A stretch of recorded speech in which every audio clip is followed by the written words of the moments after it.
Hello students, আজকে আমি তোমাদেরকে অ্যাপ্লিকেশন লেখার নিয়মটা দেখিয়ে দেব।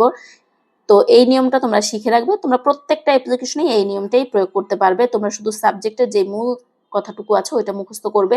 একটা অ্যাপ্লিকেশনে ধরো মাঝের যে 2-3 লাইনটা থাকে ওইটা মুখস্থ করবে, আর বাদ বাকি আমি এখানে যা দেখাচ্ছি এইটাই শুধু লিখে দিবে। তো কথা না বাড়িয়ে চলে যাচ্ছে। দেখো, ফার্স্টে আমরা ডেট দিব 28/6/26 দিয়েছি, এটা আজকের ডেট। তোমরা যেদিন লিখবে সেই দিনের ডেটটা দিবে।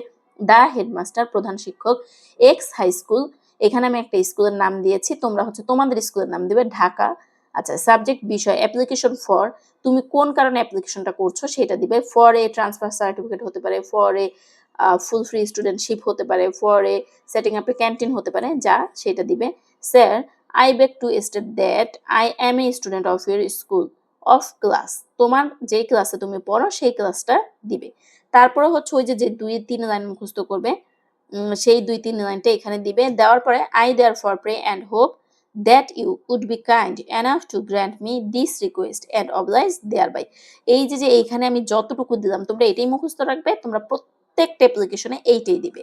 yours obediently নেম, আর তোমার নাম দিবে, তোমার ক্লাস দিবে, তোমার রোল দিবে। তো এইটা তোমাদের অ্যাপ্লিকেশন লেখার নিয়ম। আমি একটু বুঝিয়ে বলছি। দেখো, সাপোজ ধরো এইটা ফুল ফ্রি স্টুডেন্টশিপ। তো এখানে আমরা কি দিব? I beg to state that I am a student of your school of class 9। তারপর ধরো দিলাম my father's income is very low, now it is very difficult for him to bear my educational expenses. শেষ। তারপরে এই যে যা আছে তাই। আর কি তোমরা এই ফরম্যাটটা দিয়ে তোমরা প্রত্যেকটা অ্যাপ্লিকেশন লিখতে পারবে। শুধু মাঝের 2-3 লাইনটা মুখস্থ করলেই ব্যাস হয়ে যাবে। তো তোমাদের যদি আমার ভিডিও ভালো লেগে থাকে তোমরা অবশ্যই আমার ভিডিওতে লাইক কমেন্ট করতে পারো। তোমাদের যদি আর কোনো পড়ার প্রয়োজন হয় সেটা কমেন্টের মাধ্যমে জানাবে, আমি নেক্সটে লিখে দেওয়ার চেষ্টা করব। আর সাবস্ক্রাইব, কমেন্ট, লাইক করে পাশে থাকবে। ধন্যবাদ।